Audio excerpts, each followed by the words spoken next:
তোমার গঙ্গা দিন ফুরাইয়া যাবে, যৌবনে লাগবে মাটি। ওই যে দেখো ডাকিতেছে তোমায় কবরের মাটি। বাজান, বাদশাহ হারুনুর রশিদের নামটা আপনারা শুনছেননি? জোরে বলেন। বাদশাহ হারুনুর রশিদ বাগদাদের বাদশাহ ছিলেন, অনেক বড় বাদশাহ। বাদশাহ হারুনুর রশিদ যেদিন মারা যাবে তার কয়েকদিন আগে তার খাদেম গুলা এবং তার সন্তানদেরকে ডাকছেন। খাদেম আর সন্তানদেরকে ডাইকা একটা ওসিয়ত করে গেছে। কি ওসিয়ত? খাদেমকে এবং সন্তানদেরকে বলতেছেন, ও নওজোয়ান, যেদিন আমি এই দুনিয়া থেকে বিদায় নেব, বাদশাহ হারুনুর রশিদ কত বড় বাদশাহ বাগদাদের, যেদিন আমি এই দুনিয়া থেকে বিদায় নেব ওই দিন আমাকে তোমরা সুন্দর করে গোসল করাইবা, সুন্দর করে কাফন পরাইবা, সুন্দর করে জানাজা দিবা, কিন্তু কবরে রাখার আগে আমার লাশটা নিয়ে পুরা বাগদাদের শহরের ভিতরে ঘুরবা আর কাফনের কাপড় থেকে হাত দুইটা এইভাবে বের করে দিবা।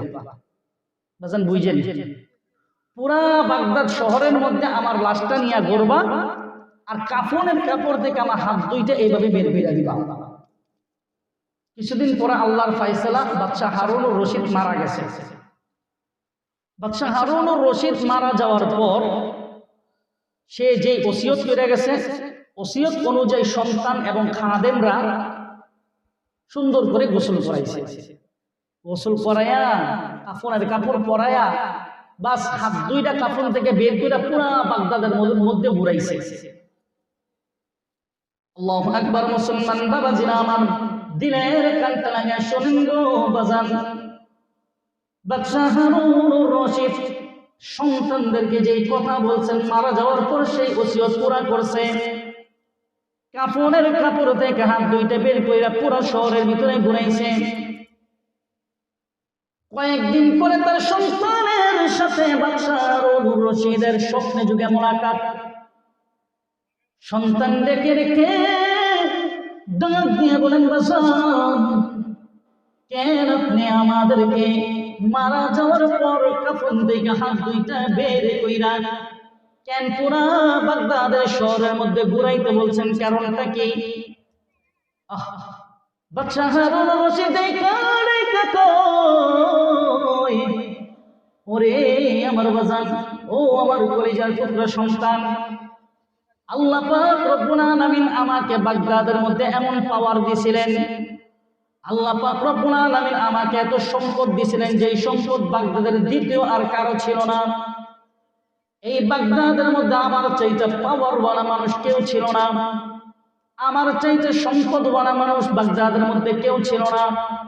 আমি যদি মানুষদেরকে বলতাম ডান দিকে যা, সব মানুষ ডানে যাইত। আমি যদি বলতাম বাম দিকে যা, সব মানুষ বামে যাইত। বাদশাহ হারুনুর রশিদ কই, ও সন্তান, আমি আমার এই দেশের মধ্যে সবচেয়ে বেশি সম্পদওয়ালা পাওয়ারওয়ালা মানুষ ছিলাম।